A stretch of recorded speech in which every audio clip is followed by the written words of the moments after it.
emails, I understand, Epstein said he could offer, and I quote, insight on Donald Trump to Sergei Lavrov, the Russian foreign minister. This is all of the ingredients of classic compromat. And it cannot, consideration of these issues, cannot be deprived of this House in the case of the Mandelson papers. And I will happily give way to my right honourable. Julian Lewis. It has been for years a matter of mystery and speculation where Epstein acquired his vast wealth. Does my right honourable friend think that the Russian connection may provide the definitive answer to that mystery? Very good. My right honourable friend is quite right that this is exactly one of the issues that must now be investigated, and investigated very seriously, not just by this government, but by our allies in other jurisdictions. Because whilst we don't yet know for certain where the money came, how the money came to Epstein, we do now know where some of it went. And understanding its ultimate source will help us construct a picture of this very complex and devious web. Will my honourable friend give way? I will give way to my right honourable friend. Oliver Dowden. I thank my honourable friend for giving way, and I think at the heart of what we're talking about here is, do we accept this amendment from the government opposite about national security and international relations? And he and I have both served in the Cabinet Office, and I'm sure he shares my sympathy with the need to protect national security.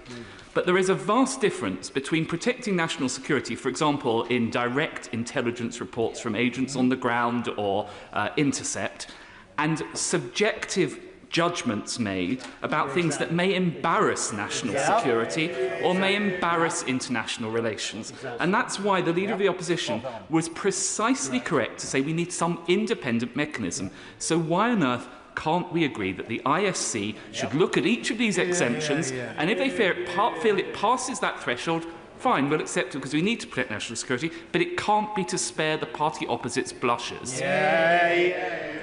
Well, my right honourable friend, who was Chancellor of the Duchy of Lancaster and who knows more about national security than almost anyone in this House, is absolutely right. Because what is happening here is that the government's judgment and its behaviour is what is under investigation. It cannot be the case that the government can then decide what is disclosed. Fortunately for the House, there are mechanisms available to us, not least the ISC, which would do a very good job on behalf of the government of working with them to decide what information could and couldn't be released. But I must say, on the issue of humble address, built into the humble address mechanism itself is an understanding that national security is protected. There is no need for this amendment. I promise to give way to my old adversary from Islington North first, and then I will happily give way to the Honourable. Jeremy Corbett. I thank the right honourable member for giving way, and I compliment him on the content of the speech he's made so far. This inquiry will have massive ramifications. It's an inquiry into the gilded circle surrounding Mandelson, which extends very broadly around this House and the civil service, business community, media and internationally. Isn't it time we had a novel form of inquiry which is not undertaken solely by Parliament or the civil service, but a much broader, more public inquiry which can look into the whole issue, because this is a basic corruption of our political system that we're looking at in the behaviour of Peter Mandelson. Alex Barker. Well, the right honourable gentleman appears to be correct in that there is certainly an indication that serious corruption may have taken place. In the light of that, the House must consider very closely what the best means of getting to the bottom of all of these relationships and all of these influences will be. I promise to give way to the honourable lady. Member for giving away, and I think the House is getting a lesson that many families in Northern Ireland have had for decades, families like that of Sean Brown and the victims of steak knife, that national security is routinely deployed to cover the blushes of the UK government. I appreciate that the member is now arriving at this point, and would he support a wider review of his party and the government's application of national security to all sorts of disclosure cases? Alex Barker. Well, I think, without wishing to be distracted from the motion, at play. I've actually seen Secretaries of State for Northern Ireland of all parties of successive governments try very hard to ensure that there is maximum disclosure for the people of Northern Ireland whilst ensuring that national security is not compromised. So I'm afraid I see things through a slightly different prism to her. I'll give way one more time and then I intend to make some progress. I thank the right honourable gentleman for giving way, Mr Speaker. There is a well-worn route for dealing with these matters through humble addresses and otherwise, but previous humble addresses, when the party of government was in opposition, would name sometimes a select committee, and I was on the receiving end of that as then chair of the Public Accounts Committee. I just genuinely want to ask the honourable gentleman why the government, the opposition, did not put in the humble address that this should go to a select committee, because I still think there are ways to use the select committee corridor in order to scrutinise anything that may be more sensitive than can go into the main public domain. Please, I'm very glad that the honourable lady agrees with us that the ISC should be used in this context. I'm very glad that there is agreement with, between her and me that the front bench should be using the ISC in order to act in this way. And I hope that other members opposite will take the same view as this extremely experienced parliamentarian. I will give way one more time. Jeremy Wright. I'm extremely grateful to my honourable friend. Since he mentions the Intelligence and Security Committee, of which I'm a member, can I put to him this? The purpose of the ISC is not to act as some filter to decide what should go to the rest of Parliament. It's to act on behalf of Parliament, to consider material that Parliament, for good reason, cannot see. This is a motion about whether or not the government should disclose all the relevant material to Parliament. In this context, isn't it a perfectly usable and familiar mechanism for Parliament to use in circumstances such as this, for the government to disclose anything it does not believe the whole chamber can see to the Intelligence and Security Committee? My right honourable friend speaks from a position of experience, and he's entirely right. This is the House is very fortunate to have the ISC, and this is one of the functions that it can perform. The government can have reassurance on national security, and the House can have reassurance that no material is being kept from it that the government might find embarrassing. And so I ask, in his remarks, I asked the Paymaster General, who I know will have had nothing to do with this, and I know is a man of integrity, to think very seriously about the options of gisting, the role that ISC can play in that, and make sure that the government is not marking its own homework, because it's very important that our constituents and this House have confidence in what the government provides us. And now move on briefly, Mr. Speaker, before I hand over to other members of the House, to the conduct of Lord Mandelson whilst he was our ambassador in Washington. And I think that this is very relevant for our debate today, because it exposes again the Prime Minister's lack of judgment in appointing Peter Mandelson as our ambassador. There is obviously now very strong evidence to suggest that Mandelson behaved entirely inappropriately when he was a Secretary of State in the last Labour government. But there are now equally big questions outstanding about what was happening in 2025 in Washington. And this, as I say, is relevant now. On the 27th of February 2025, the Prime Minister, whilst in Washington, visited the American data and AI company Palantir at its headquarters. The meeting did not appear in the Prime Minister's register of visits. It only came to light later. Now, Palantir, we should remember or remind ourselves, was a client of Global Counsel, the company in which Peter Mandelson had a commanding share. Later that year, Palantir received from this government a £240 million deal. British companies couldn't compete. That deal was granted by direct award. Given the allegations now coming to light about Mandelson's conduct, can the Minister assure the House that the Cabinet Secretary will review the circumstances around the award of that contract and assure himself that there are no other such contracts, no other undisclosed meetings, that the government is going to go through all of the communications that Mandelson sent out whilst he was ambassador, messages we must assume, some of which were sent to old business contacts, potential few business contacts, and so on. In conclusion, Mr. Speaker, the Prime Minister knew that Peter Mandelson had maintained an unhealthy relationship with a man who was a convicted paedophile, and he appointed him to the role of ambassador anyway. Everybody in this House should be shocked by it. It must be concluded that had the Prime Minister been pressed on that point at the time, the appointment would not have been made. But the Prime Minister knew, his aides knew, and the appointment was made anyway. What else did he know? Only after this humble address, only if the government treats with it in good faith, will we know that. I very much hope that it is not the case that we find that there are gaps in our security and vetting process. If there are, the government will be able to fix them.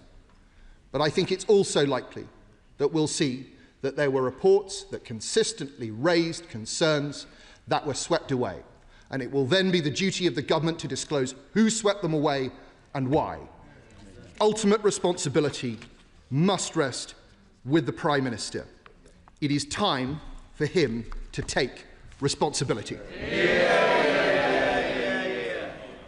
I call the Minister to move the amendment. Nick Thomas-Symonds. Thank you, Mr. Speaker, and I beg to move the amended motion in the name of the Prime Minister, my name, and indeed the names of right honourable friends. Now, Mr. Speaker, members will be aware that the government came to the House Monday for an update following the release of 3 million pages of documents by the US Department of Justice regarding Jeffrey Epstein. As the government said Monday, and I reiterate now, Jeffrey Epstein was a convicted paedophile and a despicable individual who revelled in abusing the vulnerable and destroyed the lives of countless women and girls. I will give way. I'll complete my introductory remarks, then I will give way to the honourable gentleman. What he did was unforgivable. Every time his crimes are in the public eye, victims must relive their trauma. And his victims are at the forefront of my mind, and I'm sure they're at the forefront of all honourable and right honourable gentlemen and ladies' minds in this debate. As the Prime Minister has said, anyone with relevant information must come forward and cooperate with investigations so Jeffrey Epstein's victims can get the justice they've been denied for so long. As for Peter Mandelson, his decision to maintain a close relationship with a convicted paedophile, including discussing private government business, isn't just wrong, it is abhorrent. I did promise to give way. Stephen Flynn. I thank the Minister for giving way. I am, however, curious. Earlier we heard the Prime Minister state that he knew that Peter Mandelson had maintained a relationship with Jeffrey Epstein. Did the Minister also know? And if so, did he express any concerns to the Prime Minister at that time about his decision to appoint Peter Mandelson as Ambassador to the United States of America? So, Mr. Speaker, on the second point, I played no personal role in the appointment process, but as the Prime Minister said, the depth and extent of Peter Mandelson's relationship was not known at the time of his appointment. As soon as that came to light, the Prime Minister acted decisively and sacked Peter Mandelson. I'll give way. I thank the Minister for giving way. And given the public disgust and the sickening behaviour of Peter Mandelson and the importance of transparency, in 2022 I proposed a humble address seeking information about PPE, which the party opposite resisted, and my honourable friend, the member for Hackney South, mentioned just before. Should we not have the ISC not have the same role now in keeping public confidence in the process? Minister. I'll pick up this point, Mr. Speaker, because I know a number of honourable and right honourable members have raised this. I think, in the first instance, let me say that this process now is going to be conducted and led by the Cabinet Secretary, unimpeachable integrity. And, I mean, the right honourable gentleman shouts cover-up at the Cabinet Secretary. He really should consider that remark, I think. But secondly, it will be conducted by Cabinet Office lawyers. Now, the House is asking, quite fairly, A broader question, as is my right honourable friend, about scrutiny. There's a role as the chair of the Public Accounts Committee. Around House Select Committee scrutinised this. There's existing powers for the ISC in terms of scrutinising this. I am hearing what the House is saying, and I will take that point away. I'll take one more intervention, and I'll come to the right, and then I have to make some progress. Well, friend, can I say it's disappointing that neither the opposition or the government had a reference to the important role that the ISC could have in this basis. Can I say to him, as a member of the Intelligence Security Committee, I've also spoken to the Chair, the Lord Beamish, and we've heard from the Deputy Chair before, that we feel the Intelligence Security should be involved in this and help this process, not on behalf of Parliament. So I would urge my right honourable friend to speak to Number 10 to ensure that we get that and that happens quickly. Minister. I think I've already said I'll take the point away. I think he knows from our personal dealings on a different matter my respect to the Intelligence and Security Committee and its work. I'll give way to the former Deputy Prime Minister, then I'll have to make some progress. Thank you. I thank the Minister for giving way. The point here is not about impugning the integrity of the Cabinet Secretary. The point here is about confidence in this House. And I think the temperature in the House seems to be that most people feel that involving the ISC will give both this House and, more importantly, the public confidence about this process. Now, it sounds as if the Minister is sympathetic to this point. Can he just confirm that he is sympathetic at that point and he will be making the case to Downing Street for this tweak? Minister. Mr. Speaker, I wasn't accusing the right honourable gentleman of impugning the Cabinet Secretary. The point I was making was that the process is being official-led and indeed then being decided upon by Cabinet Office lawyers. The broader point that the House is making, I can do no more than say I hear what he's saying, and I will take that point away. But can I just come back? I'll give way once more to the chair pack-up, but I really must make some progress. I'm grateful to the Minister, and he knows that this House knows that he's a honourable gentleman in every sense of that term. Right. But the mood of the House is very clear, and my right honourable and learned friend has set out, as have others, the role of the ISC and the expectation that it discharges these serious and sensitive matters on behalf of the House, and that the government has confidence. During the course of this debate, can I invite him to go back to Number 10 and to take advice and to not move his amendment this afternoon? I think that would reflect the will of the House and would allow people to start moving these issues forward. To move it today would, I would suggest, be a retrograde step for the government and its reputation. Minister. On the first point, as I said to the former Deputy Prime Minister, I'll take the point away. But where I disagree with the right honourable gentleman, and I'll come back to it in a moment, is the importance of the amendment, because there are really important public policy issues I want to deal with in respect of that. But let me just return to the thrust of my... I will give way in a moment. No government minister, let's be clear, of any political party should have behaved in the way Peter Mandelson did, and it was absolutely disgraceful. The alleged leaking of crucial documents to help millionaires profit in the middle of the global crash. Lying to contemporaries, lying to the Prime Minister, lying to the public is both shameful and shameless. So let me just finish this point before I will take some more interventions in a moment. Peter Mandelson will now account for his actions and conduct. That is why the Cabinet Office has referred this matter to the police. And Mr. Speaker, the Metropolitan Police have released a statement confirming, and I quote, that they have received a number of reports into alleged misconduct in public office, including a referral from the UK government. And the statement also confirmed that the Metropolitan Police have started a criminal investigation in relation to potential misconduct in public office offences, and that the police will, I quote, continue to assess all relevant information brought to our attention as part of this investigation and won't be commenting any further at this time. Now, the House will understand that on that particular development, it would not be appropriate for me to comment further, but I'll take one intervention. Order. We're getting very carried away about the way the Metropolitan Police has been thrown around. I meant to have been contacted. I have not been contacted, neither the House. The House will understand that I am not responsible for the Minister, for the ministerial answers. Let's just put that on the record and let's see if we can tie this up a little bit. For the avoidance of doubt, as I stand, there is an ongoing police investigation into this case. However, no charges have been brought. The House sub judice resolution does not apply. In the context, it is up to the ministers how they reply, but the House rules do not prevent them from answering fully. So please, let's not hide behind that something's not factual. So let's get this on the record. And I still haven't had the phone call. Could I just say, in respect of that, Mr. Speaker, I hear precisely what you say, and I entirely accept that interpretation of the sub judice rules. I'm certainly not hiding behind it, and indeed I will come to some remarks about this in a moment. Maybe I can help a little bit. But I think the answer was that we can't do this because there's a police investigation. And I think we've got to recognise that is not a reason.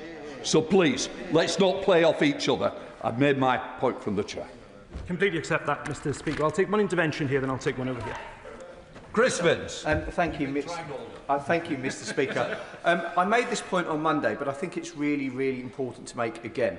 The vast majority of members in this House and the other House come here to represent our constituencies. And I think people across the House would recognise I do my best to represent Harlow as much as I possibly can.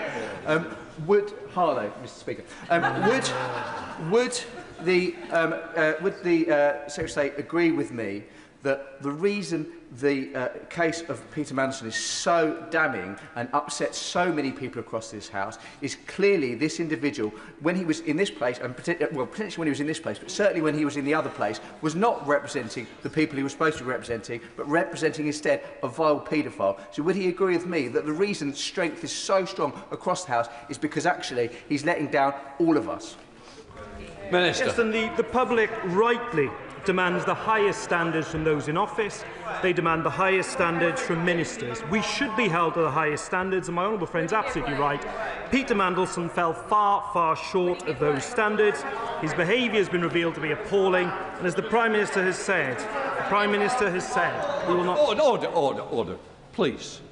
The Minister is giving way, he will give way, but you can't stay on your feet all shouting, give way, give way. Please, let's give the Minister some time, and he will take you when he feels in the mood to take you. Minister. Thank you, Mr. Speaker. I'll take the honourable member for Bromsgrove, and then I will take an intervention. I thank the Minister for giving way. Given that at the point immediately prior to Peter Mandelson's appointment as ambassador, the UK had a respected ambassador already in the United States, and Dame Karen Pierce, why it was that the government decided, given the known abhorrence of both Jeffrey Epstein and the appalling previous judgment of Peter Mandelson, the government still decided that on balance it was a risk worth taking to appoint paedophile adjacent Peter Mandelson to the post of ambassador. Well, first of all, Mr. Speaker, can I pay tribute to Dame Karen Pierce, who I think represents the finest of our foreign service. Secondly, governments do make political appointments to these posts. That's happened. That is long-standing practice to a small number of posts. And the Prime Minister has already said if he knew then what he knew now, Peter Mandelson wouldn't have been anywhere near the government. I will give way to the Chair of Packer, then I will give way to my own friend. Dame Hillier.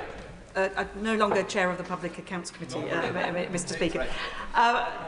Mr. Speaker, it seems that we are in something of a muddle here. Had the opposition named the ISC in the humble address, as in the past committees, then there would have been no debate in this House.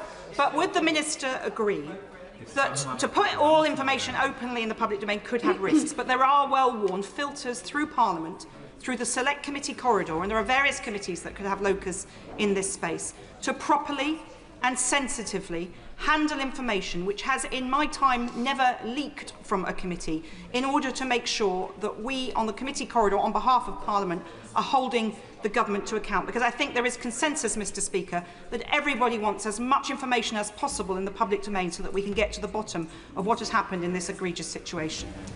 My honourable friend's absolutely right about those existing mechanisms of scrutiny, and I give her great credit for the work she does. I've always said on the point that's been raised opposite, I will take it away. I'll give way to my own friend. Sarah Owen. I thank the Minister for giving way. And on the point of Peter Mandelson letting people down, the people that have been let down most by this are the victims of Jeffrey Epstein.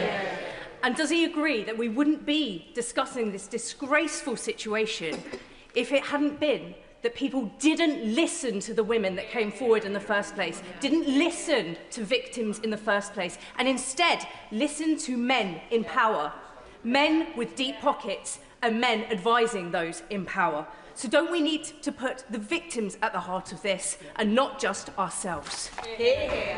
My honourable friend is absolutely right, and it is the victims, the women and girls who were victims of the trafficking and appalling, abhorrent behaviour of Jeffrey Epstein, who should be at the forefront of our minds. I'll make a bit of progress, then I will give way a few times again. And let me just say, Mr. Speaker, not only has the Cabinet Office referred the evidence about Peter Mandelson's time as a minister to the police, but we are also taking action going forward in the Hillsborough law that is before this House to introduce a duty of candour for all public servants that is going to make it an offence to lie to the public, making it a criminal offence to do anything but act with openness and integrity when things go wrong. And that is the action this government is taking to prevent future cover-ups and injustices. A statement of intention that we want to enshrine that capacity to speak truth to power. And as my honourable friend said, the voice of victims being at the forefront, not as in this case a group of powerful men, putting an end to the situation where powerful people are able to avoid justice. Now, the government should rightly be tested and questioned by this House. One moment, I will give way to the honourable gentleman. But the action that is taken by this government is what is crucial now. And earlier this week, the Prime Minister asked the Cabinet Secretary to review all available information regarding Peter Mandelson's contacts with Jeffrey Epstein during his period as a Government Minister and to report back as a matter of urgency.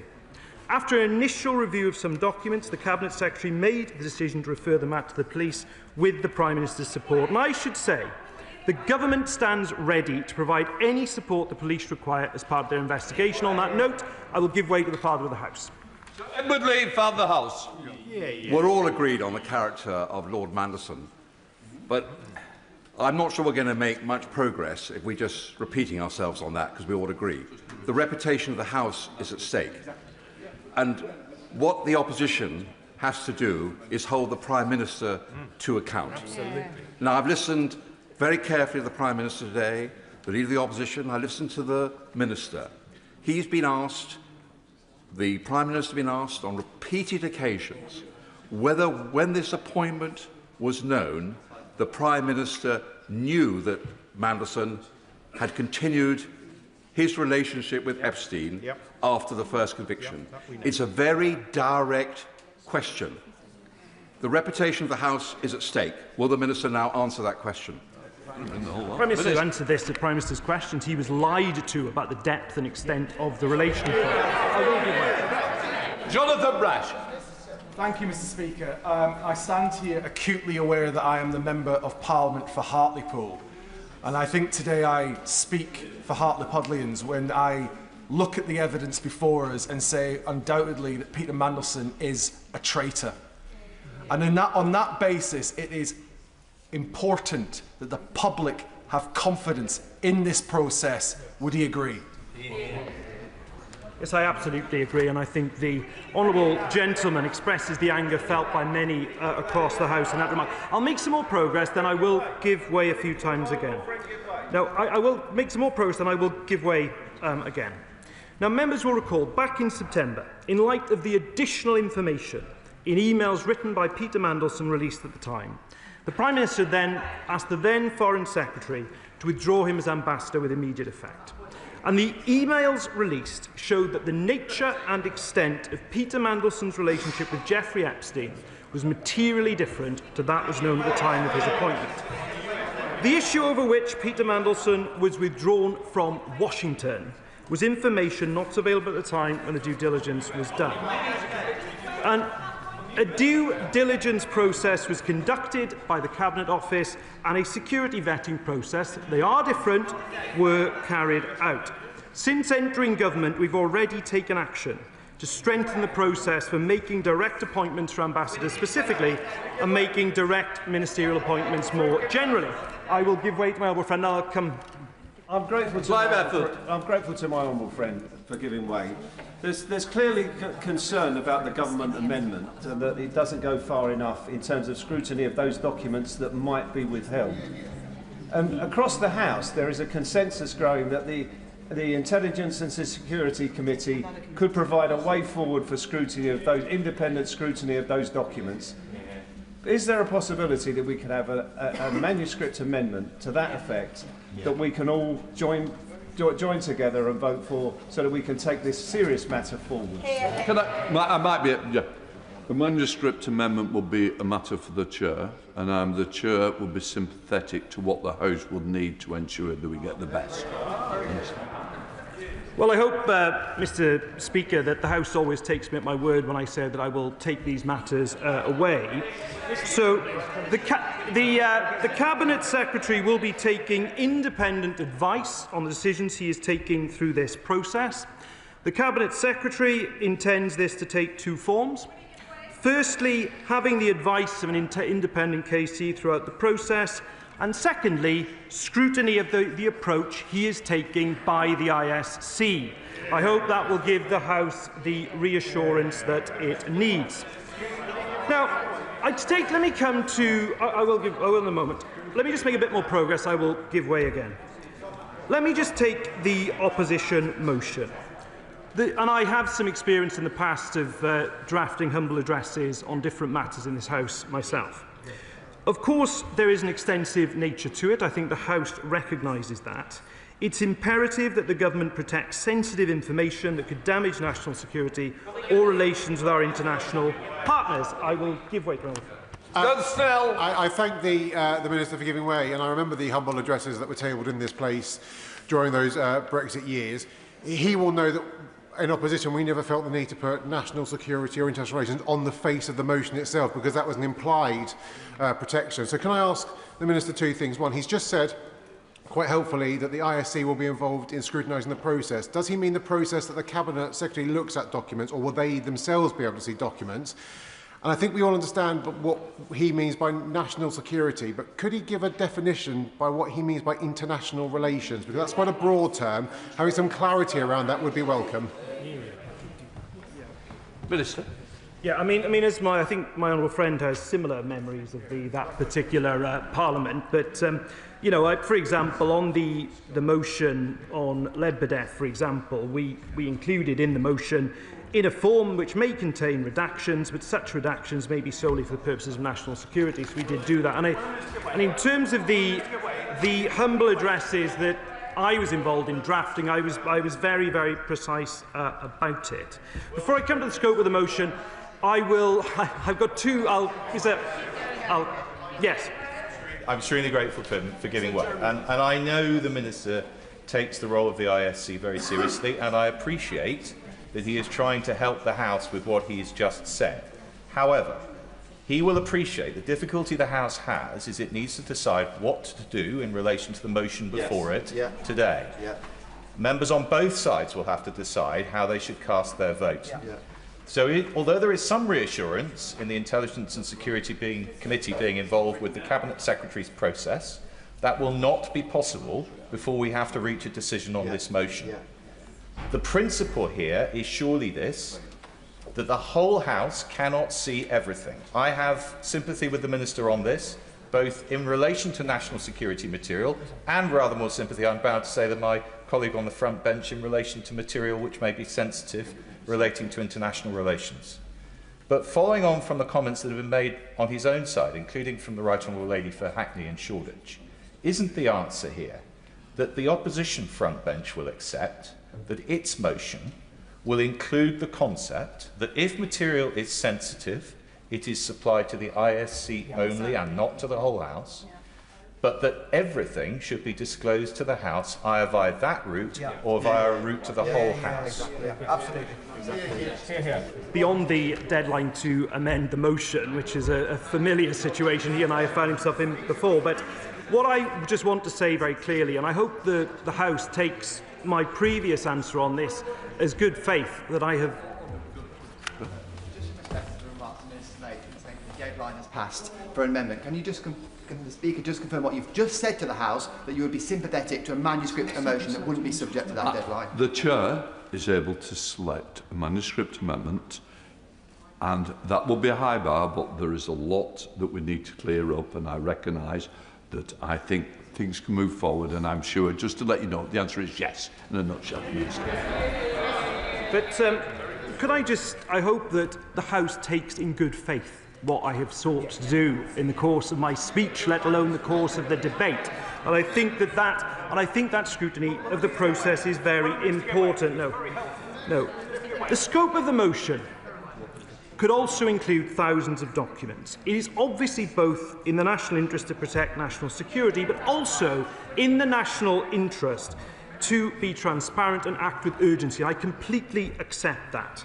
And it is important now we do take time and care balancing those elements. And look, to the government amendment, let me make some progress, I might come back. Look, that's why the government has tabled the amendment it has. For publication of documents unless they prejudice national security. I know I've been asked a specific question about international relations. Because, of course, such documents might contain information about our relationship with our international allies, how we have approached them. That is obviously important for governments to keep, of course, confidential because it's in the national interest. There's also the issue that I am very conscious of not at all hiding behind the cloak of the Met Police investigation. I'm definitely not seeking to do that. But of course, we will also have to bear in mind documents that might prejudice that investigation, and that's something we will continue to speak to the Met about.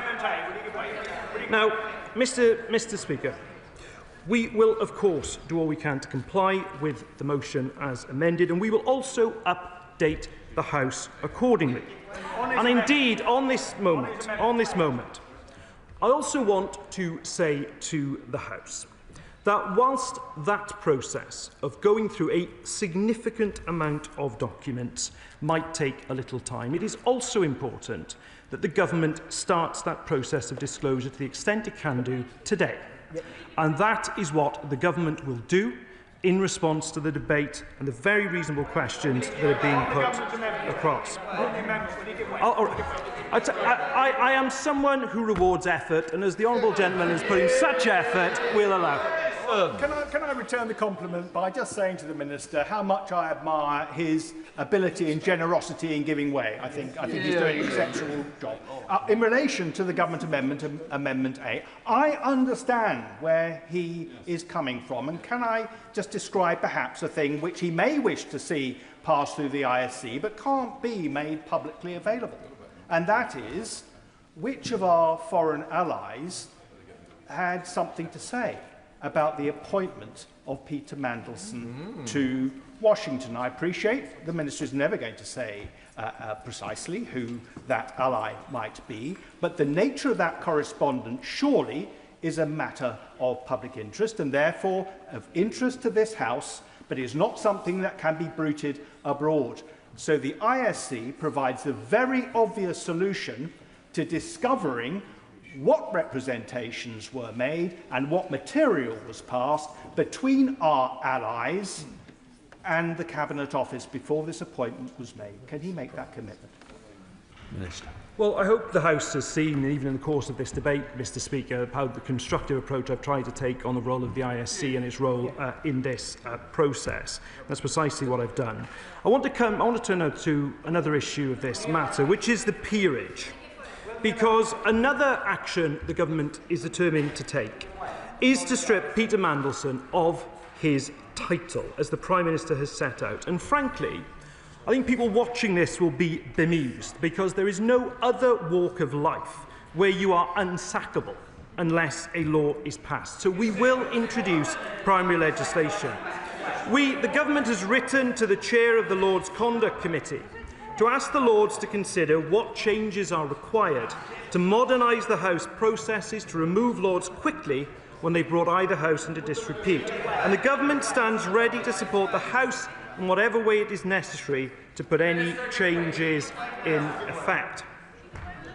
Now, Mr. Speaker, being in office is a privilege. It is a privilege. Every day is a privilege. And that is why there is anger across this House about Peter Mandelson and his actions. The test for the government in these circumstances is the action we take to respond. And as I think has also come through this debate, our utmost thoughts are with the victims, the women and girls who suffered at the hands of Jeffrey Epstein. Behind the emails, the photographs and the documents are many victims who are exposed to this network of abuse. They should be our priority in this matter, and I'm sure they will be for the rest of this debate. Thank you. The original question was as on the order paper, since when the amendment has been proposed as on the order paper. The question is that the amendment be made. Lisa Smart, Liberal. Thank you very much indeed, Mr Speaker. We are having this debate today solely because of the women and girls who found the courage to come forward about the abuse they had endured over years at the hands of rich and powerful men. Without these women's bravery in speaking up about their experiences at the hands of a paedophile sex trafficker and his friends, none of these shocking revelations would have come out. We owe these women justice, and we owe it to them to make changes to create a system that works. I will.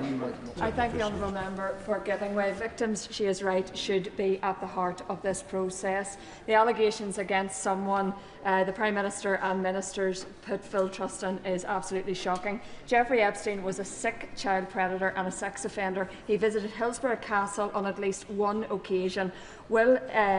Does she agree that this House and the Government should have a full review of his activities whilst there and an audit of visitors to him during this time? The victims deserve answers. So I agree with the Honourable Lady's characterisation of some of the individuals we're talking about today. I think we will be supporting the Leader of the Opposition's motion to request the amount of information that is sought, and we would go further. We would look to a public inquiry to look at the detail that I think the victims deserve. The revelations about Peter Mandelson's conduct raise profoundly serious questions about judgment, about national security and about accountability. The leaked emails suggest that while serving as a cabinet minister, he shared sensitive government information, sharing details about the 2008 financial crisis, market-sensitive bailout measures and potential asset sales. These allegations point to potential misconduct in public office aimed at helping those involved enrich themselves. They certainly warrant the police investigation that was announced yesterday, but also reveal catastrophic failures in the systems meant to protect our national interest. The emails highlight a fundamental lack of accountability that exists within our current system. The Prime Minister has rightly called Peter Mandelson's conduct a betrayal. He submitted material to the police, requested draft legislation on removing peerages. These responses are necessary, but it has taken the government far too long to get to this position. Mandelson was appointed ambassador to the United States by this government and this Prime Minister, even after his links to Epstein had been extensively reported by the Financial Times and Channel 4 News. I will give way to my honourable friend. I thank my honourable friend for giving way. The Cabinet Secretary, in evidence to the Foreign Affairs Committee after Mandelson had been withdrawn from Washington, said that a summary of the developed vetting and conflict of interest report was given to the Prime Minister prior to Mandelson's appointment, something which the Prime Minister appeared to confirm at the dispatch box earlier. The Government and the Prime Minister has repeatedly said that it was the extent of the relationship that changed and somehow altered the appropriateness of his appointment. I wonder what message she thinks it sends to the victims of Jeffrey Epstein, to the many victims of rape, of paedophilia, of sexual assault, of sex trafficking, that anyone with a relationship with Jeffrey Epstein should be deemed appropriate to be our representative in Washington. I completely, Mr. Speaker, I completely agree with my honourable friend. I am not sure what extent of friendship is appropriate with a known convicted sex trafficker to put somebody in our most senior diplomatic position. I will in a minute. I'll make a tiny bit more progress if I may. Channel 4 Dispatches in 2019 interviewed a witness who saw Epstein take a phone call from Mandelson while he was in prison for child sex trafficking. Mandelson asked for a favour to meet the then JP Morgan CEO. All of this information was in the public domain. I'm grateful that she's made the exact point about it being in the public domain, often from the US. And one of the questions we haven't heard from the government was a request put in to the US to ask whether there are any concerns in the first place, because we know that this relationship was public. We know that it existed. So did the US get asked for any information or any concerns they have? I haven't heard the government explain this point. Has she? I've been listening as intently as the honourable gentleman has, I'm sure. I think there are so many questions that are right for the government to answer. We believe a public inquiry is the way to get to the bottom of that after any police investigation has concluded. There are questions that swirl around which advisers said what and when. But the decision to hire Mandelson was ultimately the Prime Minister's, and he must be held responsible for that choice. On that point, will she give way? Happily. I thank you for giving way. Earlier, the Minister said that Jeffrey Epstein's crimes were unforgivable. Does she think that the Prime Minister appointing said known paedophile, was that forgivable?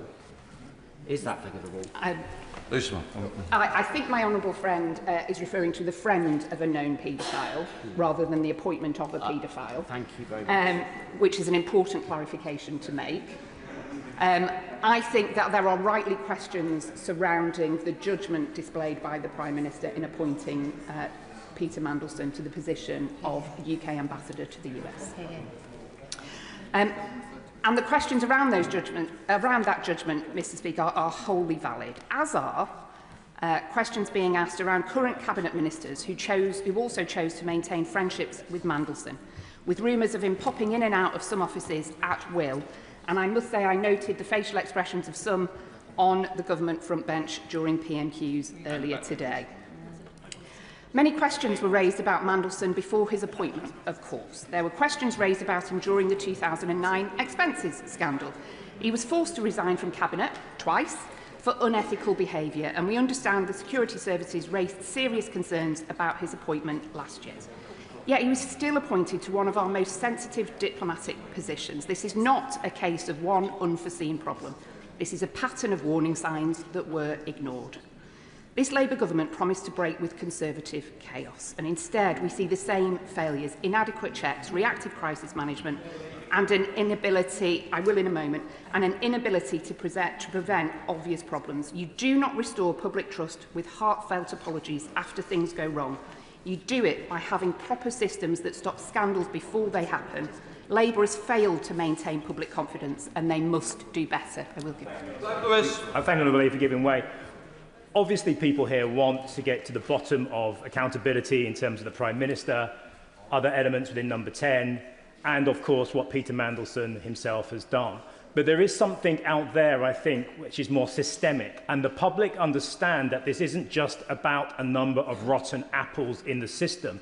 It is systemic. It is about wealth and power and access and how they treat young girls and women and us, the public. They take us for mugs. So does she believe that this is wider than just a few bad apples? It is systemic, and that's what needs to be addressed here, and that's what the public wants.